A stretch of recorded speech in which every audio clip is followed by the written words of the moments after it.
The test is in 4 parts: Part 1, Part 2, Part 3, and Part 4. Now look at Part 1. Part 1.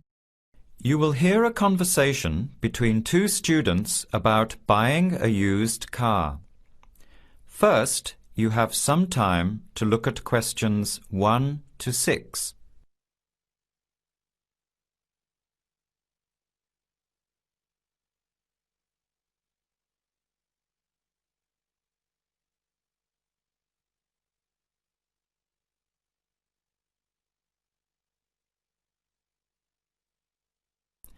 Answer the questions as you listen.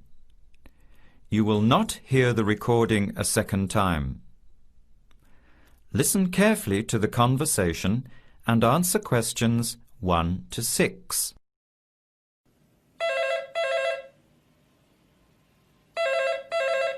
Hello, Hello. Can I speak to Eleanor, please? this is Eleanor speaking. Hi. My name is Jan. I'm calling about the car that was advertised on the notice board in the Student Union building. Is it still for sale? Yes, it is. Your ad says it's a 1985 Celica, in good condition. It's old, but it has been well looked after. My family has had the car for 10 years. I'm just the third owner and my mother had it before me, so we know its history. We've got all the receipts and records. It's had regular maintenance and the brakes were done last year. It runs really well but looks its age. Why are you selling it, by the way? Well, I'm going overseas next month to study. I'll be away for at least 2 years, so I have to sell it. Unfortunately, it's been a good car. You want $1,500, is that right? I was asking $2,000, but since I need to sell it quickly, I've reduced the price. Would you like to come and take it for a drive? I don't live far from the university. Yes, I'd like to have a look. What time would suit you? Any time this evening is fine. Well, I finish classes at 6 o'clock. How about straight after that? Say 6:30? Great, I'll give you directions. When you leave the main gate of the university, turn left on South Road and keep going until you get to the Grand Cinema. Take the first right, that's Princess Street. I'm at number 88 on the right. So it's 80 Princess Street. No, it's 88 Princess Street and the suburb is Parkwood. You'll see the car parked in front. It's the red one with the for sale sign on it. Okay, thanks Eleanor. I'll see you later. Bye.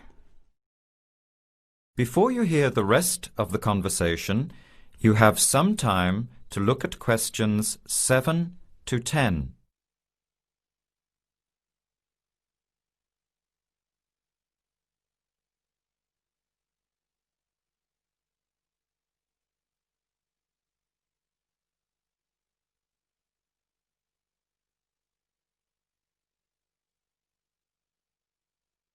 Later that day, at the university, Jan meets up with her friend Sam and tells him about the car. Hi, Sam. Hey, Jan. What's happening? I'm glad I ran into you. I've decided I have to get a car. You're going to buy a car? Do you really need one? I'd probably still be driving, except that my car broke down last year. Instead of getting another one, I just moved closer to the university and went back to riding a bike. Better for the environment, better for my health, and I save a lot of money. Did it really cost that much? Well, when you think of registration, insurance, rising petrol costs, parking plus maintenance and repairs, it adds up. I know it's going to be expensive, but I really need my own transportation. It takes half an hour by bus each way to university as it is. But now I'm working at night in the city. There's no way I want to hang around waiting for a bus late at night, then walk 3 blocks home alone.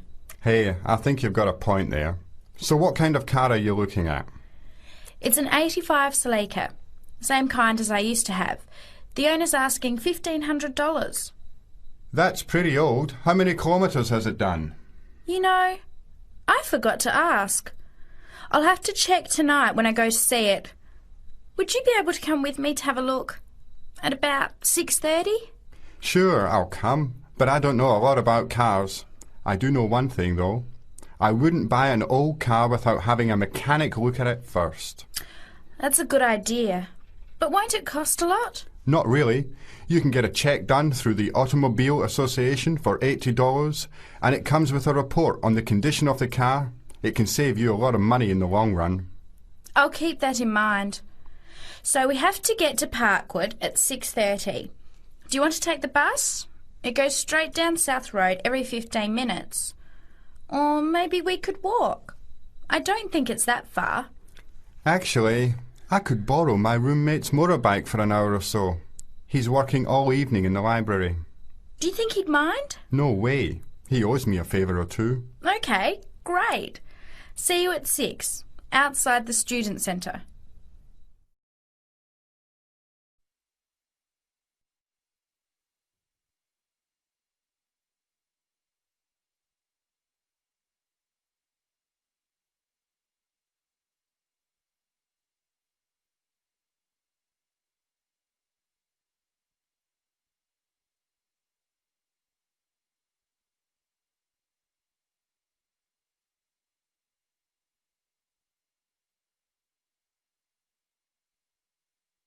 Now turns to Part 2. Part 2. You will hear a conversation between a student, Dave, and his tutor about a project that Dave has done about work placements. First, you have some time to look at questions 11 to 15.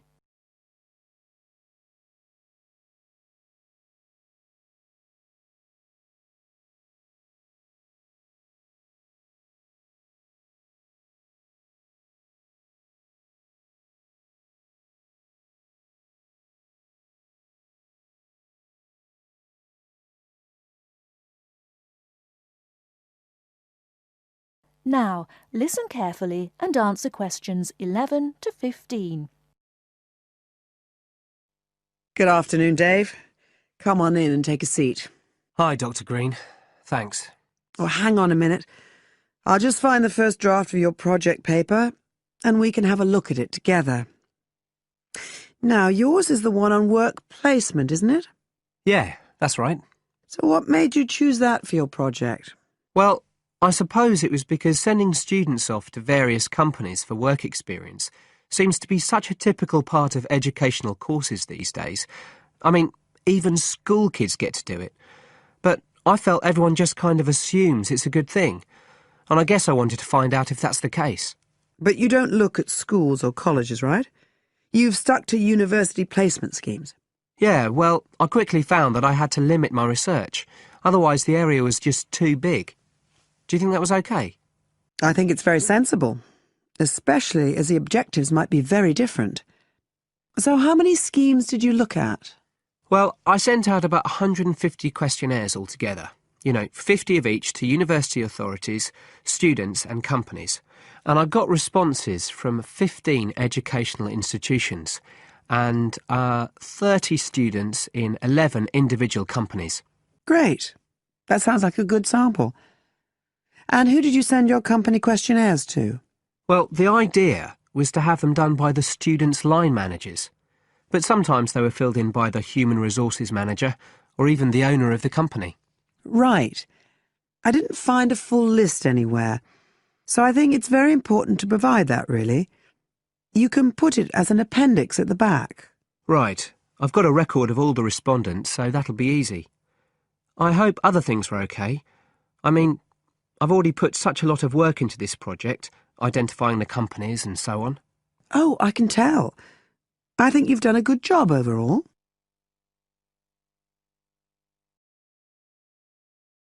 Before you hear the rest of the talk, you have some time to look at questions 16 to 20.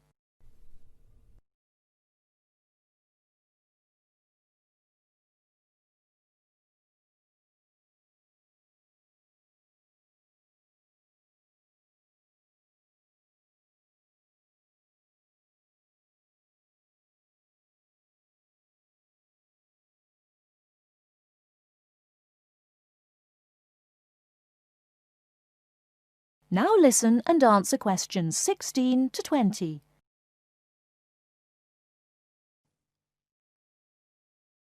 I thought your questionnaires were excellent, and you'd obviously done lots of background reading. But there were a few problems with the introduction. First of all, I think you need to make some slight changes to the organisation of your information there. At present, it's a bit confused. OK. What did you have in mind? Well, you write quite a bit about work placement in general, but you never explain what you mean by the term. So you think I should give a definition? Exactly. And the introduction is the place to do it. And then, look, you start talking about what's been written on the topic, but it's all a bit mixed up with your own project. So do you think it would be better to have two sections there, like a survey of the literature as the introduction, and then a separate section on the aims of my research? I do. You can include your methods for collecting data in the second section too. It would be much clearer for your reader. You know, establish the background first, then how your work relates to it. It would flow quite nicely then. Yes, I see what you mean. Anyway, moving on. I like the way you've grouped your findings into three main topic areas. Well, it became very obvious from the questionnaires that the preparation stage was really important for the whole scheme to work, so I had to look at that first. And I found a huge variation between the different institutions, as you saw. I was wondering if you could give a summary at the end of this stage of what you consider to be the best practice you found. I think that would be very helpful. Right, I'll just make a note of that. What did you think of my second set of findings, on key skills development? For me, this is the core of my whole project, really. And you've handled it very well. I wouldn't want you to make any changes. You've already got a nice final focus on good practice there. Thanks. Right. Now, I think the last part, which deals with the reasons why students don't learn... What, the constraints on learning chapter? Yes, that's the one. I think you need to refer to the evidence from your research a bit more closely here. You know, maybe you could illustrate it with quotations from the questionnaires, or even use any extracts from a student diary if you can, and refer back to what you've written about good practice.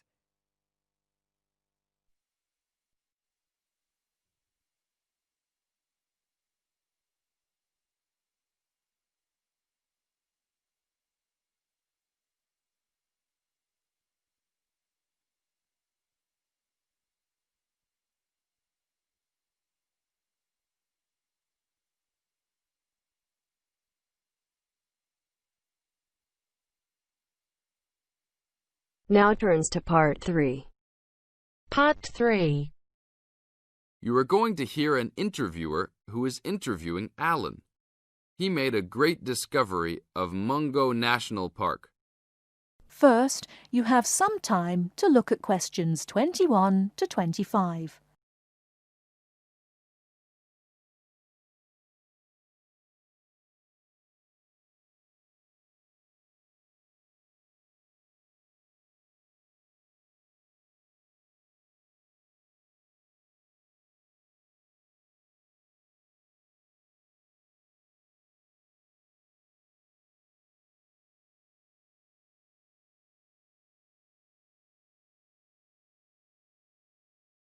Now, listen carefully and answer questions 21 to 25. An event occurred in 1996 over a period of 3 days that attracted considerable attention at the time and led to a new find in Mungo National Park, which is the focal point of the Willandra Lakes World Heritage Area in New South Wales, Australia. I talked to Alan Moore, the organizer of this trip, about his experience. Alan, what was the purpose of your trip? Well, as you know, I love the outback and lead tours of people wanting to go into more remote parts of the country. However, I thought it was time for me too to have a holiday. So I packed up my family and we went to Mungo National Park. Why did you choose this location? It holds a record of Aboriginal life stretching back over 40,000 years. And of course, I wanted my young kids to be amazed by the main feature of the park, the remarkable Walls of China, as they're called, where wind and water erosion have exposed this long history. I see. What was the weather like? It was unusual for that time of year. The rain was just one continual downpour after another. We were always soaked to the skin. so we decided to cut our holiday short and only stayed 3 days in the end. However, it was eventful. The obvious problem was to get back to the nearest town, a small place called Buranga. But the dirt roads out there are always impassable after rain, so we settled down for a long, wet wait in the park. We didn't really mind because the scenery was so interesting. However, the kids wandered away without our noticing, and eventually we realized they must be lost. So we used our two-way radio to contact the park rangers and the police, and a helicopter was sent.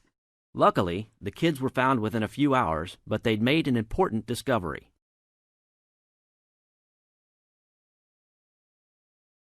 Before you hear the rest of the talk, you have some time to look at questions 26 to 30.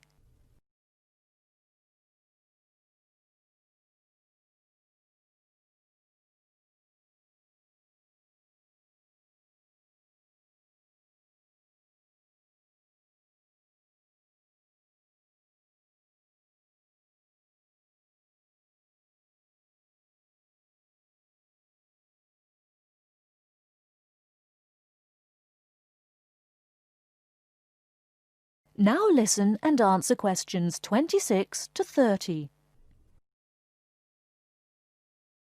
So, the trip was also eventful for another reason, wasn't it? Yes.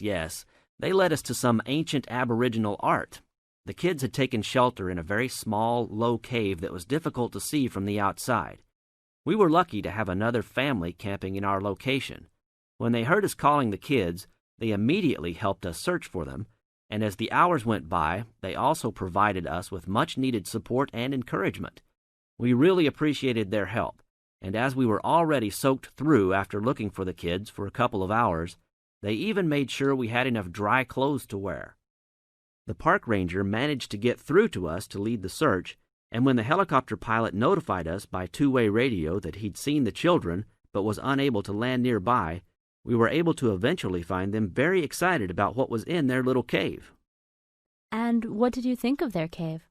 Well, after squeezing in, I must say I was impressed, and managed to take a few photos of it before we left. There were many faint markings and dots on the wall.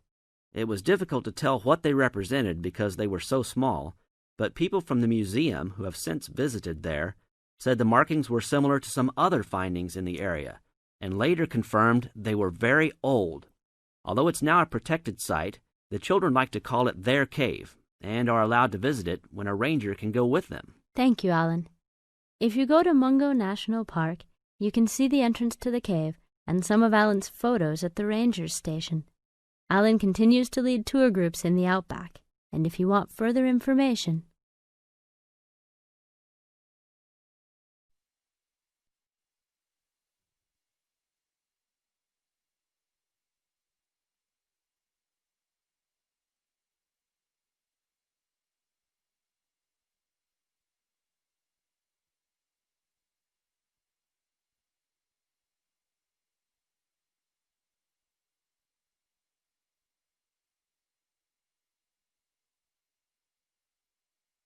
Now turns to Part 4.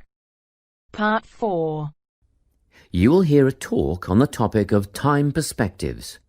First, you have some time to look at questions 31 to 40.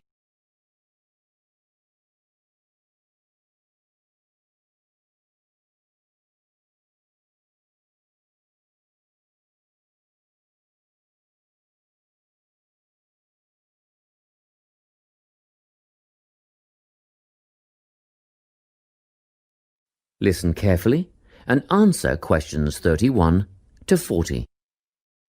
Today, I'm going to be talking about time. Specifically, I'll be looking at how people think about time and how these time perspectives structure our lives. According to social psychologists, there are 6 ways of thinking about time, which are called personal time zones. The first 2 are based in the past. Past positive thinkers spend most of their time in a state of nostalgia, fondly remembering moments such as birthdays, marriages, and important achievements in their life. These are the kinds of people who keep family records, books, and photo albums. People living in the past negative time zone are also absorbed by earlier times. But they focus on all the bad things. Regrets, failures, poor decisions. They spend a lot of time thinking about how life could have been. Then, we have people who live in the present. Present hedonists are driven by pleasure and immediate sensation. Their life motto is to have a good time and avoid pain. Present fatalists live in the moment too, but they believe this moment is the product of circumstances entirely beyond their control. It's their fate, whether it's poverty, religion, or society itself. Something stops these people from believing they can play a role in changing their outcomes in life. Life simply is, and that's that. Looking at the future time zone, we can see that people classified as future active are the planners and go-getters. They work rather than play and resist temptation.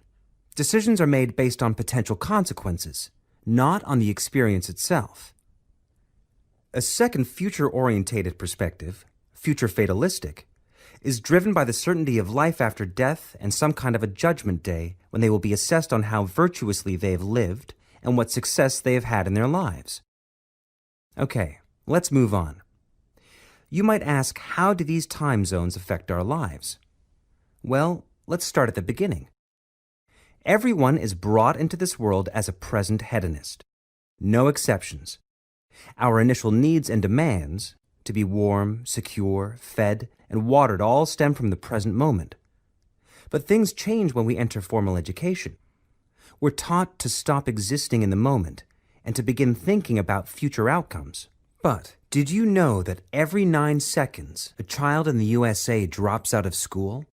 For boys, the rate is much higher than for girls. We could easily say, well, boys just aren't as bright as girls. But the evidence doesn't support this. A recent study states that boys in America, by the age of 21, have spent 10,000 hours playing video games. The research suggests that they'll never fit in the traditional classroom, because these boys require a situation where they have the ability to manage their own learning environment. Now, let's look at the way we do prevention education. All prevention education is aimed at a future time zone. We say, don't smoke or you'll get cancer. Get good grades or you won't get a good job. But with present-orientated kids, that just doesn't work. Although they understand the potentially negative consequences of their actions, they persist with the behavior because they're not living for the future. They're in the moment right now. We can't use logic, and it's no use reminding them of potential fallout from their decisions or previous errors of judgment. We've got to get in their minds just as they're about to make a choice. Time perspectives make a big difference in how we value and use our time. When Americans are asked how busy they are, the vast majority report being busier than ever before. They admit to sacrificing their relationships, personal time, and a good night's sleep for their success. 20 years ago, 60% of Americans had sit-down dinners with their families, and now only 20% do. But when they're asked what they would do with an 8-day week, they say, that'd be great. They would spend that time laboring away to achieve more. They're constantly trying to get ahead, to get toward a future point of happiness. So, it's really important to be aware of how other people think about time. We tend to think, that person's really irresponsible, or that guy's power hungry. But often, what we're looking at is not fundamental differences of personality, but really just different ways of thinking about time. Seeing these conflicts as differences in time perspective, rather than distinctions of character, can facilitate more effective cooperation between people and get the most out of each person's individual strengths.